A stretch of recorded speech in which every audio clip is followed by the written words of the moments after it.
Hello everyone, हामी चाहिँ सोलुबिलिटीको बारे हेर्न गइरहेका छौँ र सोलुबिलिटी एकदमै सजिलो च्याप्टर छ। त्यस्तो गाह्रो कुरो भनेर यहाँनिर केही पनि छैन। जस्ट के सिम्पल टर्म्सहरू हामीले याद गर्नुपर्ने मात्रै हो है। सोलुबिलिटीको कुरा गर्दाखेरि कति मात्रामा चाहिँ सोल्युट चाहिँ सल्भेन्टमा मिश्रण हुन्छ अथवा घुल्छ भन्ने कुरालाई सोलुबिलिटी भनिन्छ। सोल्युट भनेको जस्तै हामी नुन हाल्छौं नि, नुन भनेको सोल्युट भयो, सोल्भेन्ट भनेको पानी भयो। जसले घोल्ने काम गर्छ त्यो भनेको सोल्भेन्ट भयो, ठीक छ।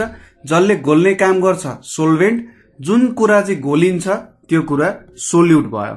यो कुराहरू भयो सोल्युट र सल्भेन्ट हैन। अब मिक्सरको टाइप्सहरू, दुई टाइप्सको मिक्सरहरू हुन्छ जेनरली।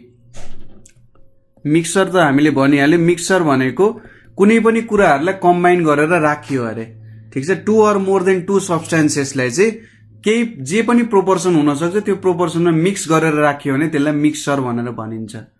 मिक्सर टु टाइप्सको भन्यो, के त होमोजेनियस र हेटेरोजेनियस। होमोजेनियस र हेटेरोजेनियस रियाक्सन हुन्छ। होमोजेनियसमा के हुन्छ भने जुन इलिमेन्ट्सहरू छन् त्यो चाहिँ सबैतिर इक्वल्ली डिस्ट्रिब्युट भएको हुन्छ, ठीक छ। इक्वल्ली डिस्ट्रिब्युट भएको हुन्छ र cannot be seen with naked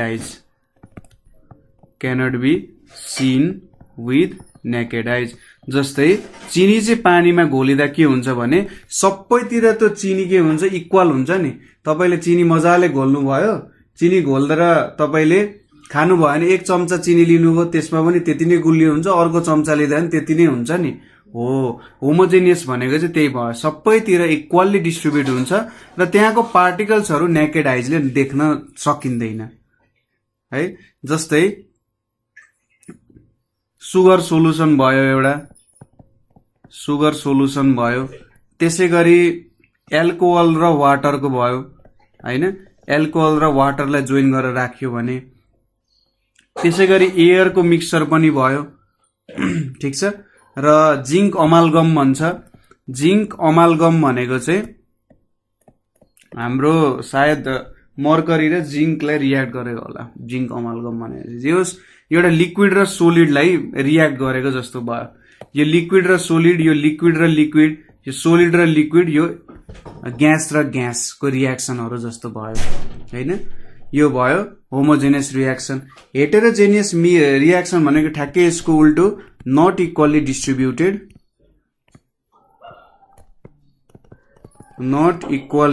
distributed and can be seen by naked eyes, ठीक छ। सबैतिर इक्वल्ली डिस्ट्रिब्युट भएको हुँदैन, नेकेड आइजले पनि देख्न सकिन्छ।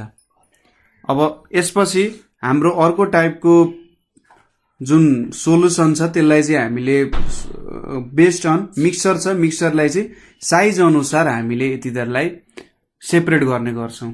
कसरी सेपरेट गर्छौं? पहिलो भनेको सोलुसन हुन्छ, त्यसपछि भनेको कोलोइड्स हुन्छ र लास्टली के हुन्छ त सस्पेन्सन भनेर हुन्छ। यो चाहिँ size of particles in the mixer. Solution भनेको जेनरली होमोजेनियस मिक्सर हुन्छ। यहाँनेर पार्टिकल्सको साइज एकदमै सानो हुन्छ, सोल्युट र सल्भेन्टको कम्बिनेसन हुन्छ।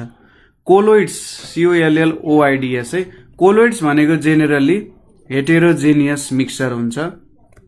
कोलोइड्स भनेको जेनरली हेटेरोजेनियस मिक्सर हुन्छ है। स्पेलिङ द HETEROGENOUS ल, हेटेरोजेनियस मिक्सर हुन्छ। र पार्टिकलको साइज भनेको यसमा 10 to the power -5 centimetre and 10 to the power -7 centimetre हुन्छ। यो पार्टिकल्सहरू चाहिँ फिल्टर पेपरबाट पास हुन सक्छ र माइक्रोस्कोपले पनि देख्न सकिन्छ, ठीक छ। फिल्टर पेपरबाट पनि पास हुन्छ र माइक्रोस्कोपले पनि देख्न सकिन्छ। यसको एक्जाम्पल भनेको ब्लड, स्मोक, ग्लू, त्यसै गरी मिल्क, त्यसपछि व्याक्स एन्ड जेल, यिनीहरू भनेको चाहिँ कोलोइड्स भयो। सस्पेन्सन भनेको पनि हेटेरोजेनियस मिक्सचर भयो हैन। सस्पेन्सन पनि एउटा हेटेरोजेनियस मिक्सचरै हो र यसमा चाहिँ पार्टिकलको साइज भनेको 10⁻⁻5 centimetre or greater than 10⁻⁻5 centimetre हुन्छ र यसमा चाहिँ फिल्टर पेपरबाट यो पार्टिकल्सहरू पास हुन सक्दैनन् र नेकेड आइजले पनि देख्न सकिन्छ। कोलोइड्समा चाहिँ अझै के बाँकी थियो भन्दा यसलाई फिल्टर पेपरबाट पास गराउन सकिन्छ र माइक्रोस्कोपले हेर्न सकिन्छ हैन, सिम्पल माइक्रोस्कोपले हेर्न सकिन्छ। सस्पेन्सनमा चाहिँ फिल्टर पेपरबाट पास हुँदैन पार्टिकल र नेकेड आइले पनि देख्न सकिन्छ। जस्तै मडी वाटर, वाटरमा प्रेजेन्ट भएको मड त सजिलै देख्न सकिन्छ। त्यसैगरी चक वाटर हैन, चक वाटरहरू के भयो त सस्पेन्सन भयो। अब मिक्सचरहरू त बनियो, यो बनिएको मिक्सचरलाई के तरिकाले सेपरेट गर्न सकिन्छ भन्ने कुराहरू हेर्न गइरहेछौँ। यसलाई चाहिँ सेपरेसन अफ मिक्सचर भनेर भनिन्छ, सेपरेसन अफ मिक्सचर। अब मिक्सचरलाई कसरी सेपरेट गर्ने त भन्दा पहिलो भनेको एउटा क्रिस्टलाइजेसनको टेक्निक छ।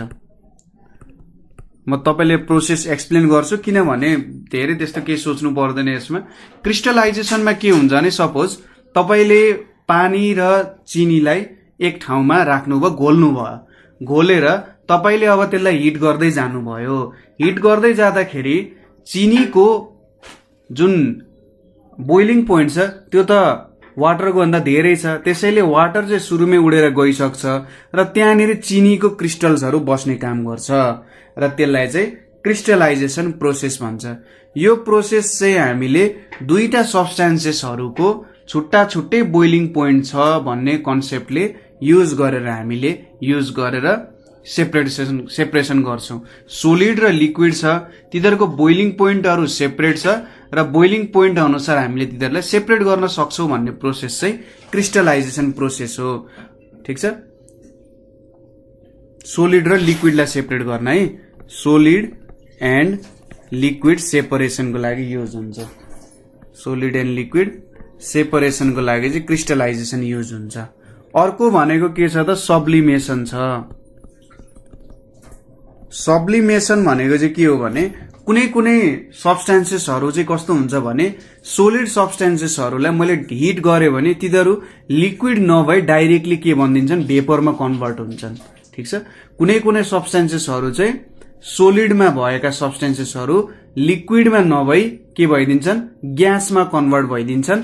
त्यस्तो सब्स्टान्सहरूलाई चाहिँ सब्लिमेट भनेर भन्छ र त्यो सब्स्टान्सेसहरूलाई सिधै ग्यासियस स्टेटमा बनाउने प्रोसेसलाई चाहिँ सब्लिमेसन भनेर भन्छ। जस्तै आयोडिनलाई मैले हिट गरे भने, सोलिड आयोडिनलाई हिट गरे भने त्यो चाहिँ सिधै ग्यासमा कन्भर्ट हुन्छ। त्यसैगरी क्याम्फोर, हाम्रो कपुरलाई पनि मैले हिट गरे भने के हुन्छ, सोलिडबाट सिधै ग्यासमा कन्भर्ट हुन्छ। त्यसैगरी एमोनियम क्लोराइड हैन र नेप्थालिन बल्सहरू भनेको सायद हाम्रो कपडामा युज हुन्छ नि, कपडामा युज हुने बल्सहरू जुन त्यो कपडा नबिग्रियोस् भनेर राख्ने। अर्को छ हाम्रो क्रोमेटोग्राफीको प्रोसेस छ, CHRO क्रोमेटोग्राफी। अब अरू टेक्निक्सहरू भन्दा सायद अलिकति नयाँ टेक्निक्सहरू छ क्रोमेटोग्राफीको टेक्निक्सहरू। क्रोमेटोग्राफीमा चाहिँ के हुन्छ भन्दा क्रोमेटोग्राफिक इलिमेन्ट्स अनुसार यिनीहरूलाई सेपरेट गर्ने काम गरिन्छ। ठीक छ, क्रोमेटोग्राफिक इलिमेन्ट्सहरू युज गरेर, युजिङ क्रोमेटोग्राफिक इलिमेन्ट्स, त्यहाँनिर विभिन्न खालको इलिमेन्ट्सहरू हुन्छन्। क्रोमेटोग्राफिक इलिमेन्ट्स जस्तै यसको एक्जाम्पल चाहिँ के हुन सक्छ, जाइलिन भनेको एउटा क्रोमेटिक इलिमेन्ट हो र यसले चाहिँ आइरन एन्ड सल्फरलाई सेपरेट गर्न सकिन्छ। आइरन एन्ड सल्फरको मिक्सचरलाई चाहिँ यो जाइलिनले के गरिदिन्छ, सेपरेट गर्न सक्छ। सपोज तपाईको मिक्सचर अफ इङ्कहरू छ, त्यो मिक्सचर अफ इङ्कलाई पनि सेपरेट गर्न सक्छ। त्यसैगरी मिक्सचर अफ पेन्टहरूलाई पनि सेपरेट गर्न सक्छ हैन। यो प्रोसेसले काम गर्न सकिन्छ। त्यसैगरी अर्को छ डिस्टिलेसन। डिस्टिलेसनमा के हुन्छ भने सुरुमा हामीले कुनै कुरालाई भेपराइज गर्छौं।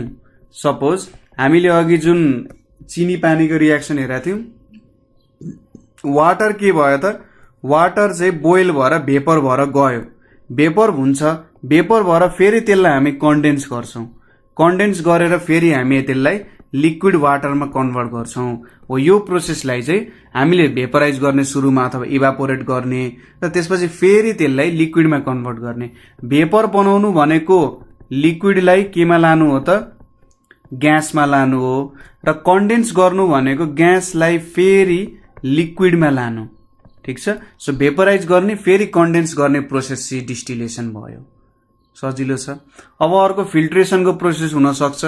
फिल्ट्रेसन भनेको के को लागि हुन्छ त, अब एउटा पार्टिकल ठुलो छ अर्को पार्टिकल सानो छ भने त्यति बेला हामी फिल्ट्रेसन इनसोलुबल सोलिड पार्टिकल्सहरुलाई सेपरेट गर्न। सेन्ट्रिफ्युजिङ भनेको चाहिँ एकदमै फास्ट रोटेट गराएर, जस्तै क्रीम फ्रम बटर सेपरेट गर्नको लागि हामी सेन्ट्रिफ्युजिङ प्रोसेस युज गर्छौं। यहाँनिर के हुन्छ भन्दा क्रीम र बटर एउटैमा हुन्छ, तर यिनीहरुले एकदम फास्ट रोटेट गराउँदाखेरि क्रीम अलिकति के हुन्छ त माथि माथि तैरिन थाल्छ, बटर के हुन्छ तल तलतिर आउन थाल्छ होला हैन। त्यही प्रोसेस अनुसार चाहिँ हामीले क्रीम र बटरलाई सेपरेट गर्छौं। डिकान्टेसन भनेको त तपाईलाई थाहा छँदैछ। तपाईले मड एउटा पानीमा राख्नु भयो भने केही समयपछि मड तल सेटल डाउन हुन्छ र पानी सफा पानी माथि आउँछ, त्यही हो हाम्रो डिकान्टेसन प्रोसेस। अब अर्को छ फर्म्स अफ सोलुसन। हामीसँग कस्तो कस्तो फर्म्स अफ सोलुसन छ भन्दा एउटा भनेको अनस्याचुरेटेड सोलुसन छ। ठीक छ, अनस्याचुरेटेड सोलुसन भनेर छ। अनस्याचुरेटेड सोलुसन भनेको कस्तो हो भन्दा यसमा चाहिँ अझै धेरै सोल्युट डिजल्भ हुन सक्छ। जस्तै कुनै पानीको ग्लासमा हामीले चिनी हाल्यौं, एक चम्चा चिनी हाल्यौं, अर्को चम्चा पनि घोल्न सक्छ भने त्यो भनेको अनस्याचुरेटेड सोलुसन भयो। त्यो सोलुसन अथवा सोल्भेन्टमा चाहिँ अझै धेरै हामीले सोलुसन अथवा सोल्युट डिजल्भ गर्न सक्छौं भने त्यो अनस्याचुरेटेड सोलुसन भयो। दोस्रो भनेको स्याचुरेटेड सोलुसन छ। स्याचुरेटेड सोलुसन भनेको अब त्यो सल्भेन्टमा चाहिँ हामीले त्यो भन्दा ज्यादा सोल्युट डिजल्भ गर्न सक्दैनौं। तपाईले अब सोल्युट हाल्नुभयो भने त्यहाँनेरि डिजल्भ हुँदैन, त्यो चाहिँ मुनि गएर बस्छ। ठीक छ, त्यस्तो खालको समय आयो भने त्यसलाई स्याचुरेटेड सोलुसन भनेर भनिन्छ। ठीक छ। अर्को छ super saturated solution. Super saturated solution भनेको चाहिँ के हो त, अब तपाईले सपोज स्याचुरेटेड सोलुसनलाई बोइल गर्नुभयो भने त्यो अनस्याचुरेटेड सोलुसन हुन्छ र त्यहाँनेरि तपाईले अझै धेरै सोल्युट डिजल्भ गर्न सक्नुहुन्छ। ठीक छ। स्याचुरेटेड सोलुसनलाई तपाईले बोइल गर्नुभयो अथवा एक्सपान्ड गर्नुभयो भने त्यो अनस्याचुरेटेड सोलुसनमा कन्भर्ट हुन्छ र अनस्याचुरेटेड सोलुसन भन्दा तपाईले अझै सोल्युट डिजल्भ गर्न सक्नुहुन्छ। अब सोल्युट डिजल्भ गर्दै गर्दै जानुभयो र फेरि त्यसलाई स्याचुरेटेड बनाउनु भयो। अब त्यसलाई के गर्नुभयो, तपाईले त्यसको टेम्परेचर चाहिँ घट्न दिनुभयो भने त टेम्परेचर घट्दै गएपछि त के हुन्छ, त्यो कन्ट्र्याक्ट हुँदै जान्छ। कन्ट्र्याक्ट भइसकेको बेला त्यसलाई के भन्यो त, यो चाहिँ अब अनस्याचुरेटेड होइन, अब स्याचुरेटेड भयो नि। स्याचुरेटेड भएर त्यहाँनिर त एक्सेस भयो नि त, एक्सेस सोल्युट हुन गयो। किन एक्सेस सोल्युट भयो, स्याचुरेटेड सोलुसन थियो त्यसलाई अनस्याचुरेटेड बनाइयो हैन। सपोज हाम्रो स्याचुरेटेड सोलुसन 20 डिग्री सेल्सियसमा थियो, यसलाई चाहिँ 30 डिग्रीमा हिट गरियो, अनस्याचुरेटेड बनाइयो। त्यसपछि 30 डिग्रीमा यसलाई स्याचुरेटेड बनाइयो, अनि फेरि टेम्परेचर घटाएर 20 डिग्रीमा ल्याइयो भने त 20 डिग्रीमै पहिले स्याचुरेटेड थियो। अब एक्सेस सोल्युट त हामीले डिजल्भ गर्यौं नि यहाँ हो। यस्तो खालकोलाई चाहिँ सुपर स्याचुरेटेड सोलुसन भनेर भनिन्छ। कुरा बुझियो? त्यसैगरी अर्को छ डाइल्युट सोलुसन र कन्सन्ट्रेटेड। डाइल्युट सोलुसन भनेको एकदम फिका फिका एमाउन्टमा छ। सपोज तपाईले चियामा चिनी हाल्दा थोरै मात्रामा चिनी हाल्नु भने अलिक खल्लो चिया रहेछ भन्नुहुन्छ नि, हो त्यही हो। त्यो भनेको डाइल्युट सोलुसन हो। सोल्युट अलिकति थोरै मात्र मिसाउनु भयो, थोरै मात्र सोल्युट मिसाउनु भने डाइल्युट भयो। एकदमै धेरै सोल्युट मिसाउनु भयो भने त्यो भनेको कन्सन्ट्रेटेड सोलुसन भन्न सकिन्छ। ठीक छ, यो भनेको कन्सन्ट्रेटेड सोलुसन भनेर भन्न सकिन्छ। अर्को भनेको हाम्रो एउटा तपाईले कुरा के याद गर्नु पर्यो भने मिथाइलेटेड स्पिरिट भनेर छ, METHYLATED, methylated spirit. Methylated spirit भनेको चाहिँ C2H5OH plus KI plus I2, यसलाई चाहिँ मिथाइलेटेड स्पिरिट भन्छ है। अर्को छ टिंक्चर अफ आयोडिन। तपाईले यस्तो कुराहरु चाहिँ सोध्न सकिरहेको हुन सक्छ। टिंक्चर अफ आयोडिन भनेको चाहिँ mixture of alcohol and iodine. Mixture of alcohol and आयोडिनलाई चाहिँ टिंक्चर अफ आयोडिन भन्छ। यसलाई चाहिँ मेडिसिनको रूपमा युज गरिरहेको हुन्छ है। अब अर्को टर्म छ हाम्रो सोलुबिलिटीको। सोलुबिलिटी भनेपछि कति घोल्य मात्रा छ, कति एमाउन्टमा घोल्न सक्छ भन्ने कुरा हो। सोलुबिलिटीको फर्मुला भनेको के हो त, weight of solute in grams divided by weight of solvent. ठीक छ, यो भनेको weight of solute divided by weight of solvent into 100 ले चाहिँ हामीलाई सोलुबिलिटी अफ सब्स्टेन्स दिन्छ। यो चाहिँ एउटा सर्टेन टेम्परेचरमा हामीले मेजर गर्छौं। Weight of solute by weight of solvent into 100 गरेपछि हामीले त्यो सर्टेन टेम्परेचरको सोलुबिलिटी भन्ने कुरा भेट्न सक्छौं। र यो सोलुबिलिटी युनिटलेस छ। यो वेट अफ सोलिड वेट यो ग्राममा छ, युनिटलेस छ। र सोलुबिलिटी भनेको जति टेम्परेचर बढ्दै जान्छ त्यति सोलुबिलिटी के हुन्छ त, इन्क्रिज हुँदै जान्छ। ठीक छ, त्यही भन्न खोजेको हो यहाँनेर सोलुबिलिटी। अनि सोलुबिलिटी कर्वले चाहिँ के दिन्छ भन्दा डिफरेन्ट सब्स्टेन्सेसहरुको सोलुबिलिटीहरु चाहिँ देखाउने काम गर्छ सोलुबिलिटी कर्वले है। डिफरेन्ट सब्स्टेन्सेसहरुको सोलुबिलिटी के छ, कस्तो छ भन्ने कुराहरु देखाउने काम चाहिँ कसले गर्छ त, सोलुबिलिटी कर्वले देखाउने काम गर्छ। अब हामीले कुनै दुईटा सब्स्टेन्सेसहरुको सोलुबिलिटी चेक गर्नु पर्यो हैन, दुईटा सब्स्टेन्सेसहरुलाई मिक्स गरेर काम गर्नुपर्ने छ, तीनटा सब्स्टेन्सेसहरुलाई मिक्स गरेर काम गर्नुपर्ने छ भने तिनीहरुको सोलुबिलिटी कति हुँदो रहेछ सोलुसनमा भन्ने कुरा थाहा पाइम भने त हामीलाई काम गर्न सजिलो भयो नि त। हो, यो सोलुबिलिटी कर्वले चाहिँ त्यो कुराहरु हामीलाई प्रोवाइड गर्छ। कुन टेम्परेचरमा कस्तो खालको सोलुबिलिटी हुन्छ र के यो दुईटा टेम्परेचर कुनै टेम्परेचरमा यिनीहरुले इन्टरसेक्ट गर्छन् त, कुनै टेम्परेचरमा चाहिँ यिनीहरुको सोलुबिलिटी सेम होला जस्तो आदि इत्यादि कुराहरु सोलुबिलिटी कर्वहरुबाट थाहा हुन सकिन्छ। यो कुराहरु भयो। सोलुट थाहा छ, सल्भेन्ट्स थाहा छ हामीलाई, र यति नै हो सोल्युट र सल्भेन्टको कुराहरु लगभग यति नै हो। र जस्तै हामीले रक्सी भनेर भन्छ नि, रक्सी भनेर भन्नु चाहिँ यहाँनेर इथानोल हो है, इथानोल और इथाइल अल्कोहल। यसलाई चाहिँ इथानोल और इथाइल अल्कोहल भनेर पनि भन्छ। ठीक छ, कुरा बुझ्यो। सो आजको लागि यति नै। हामी चाहिँ छिटै नै MCQ प्रब्लमहरु पनि लिएर आउँछौं। थ्योरीमा सुरुमा हेर्दै गर्नु होला। Thank you for watching.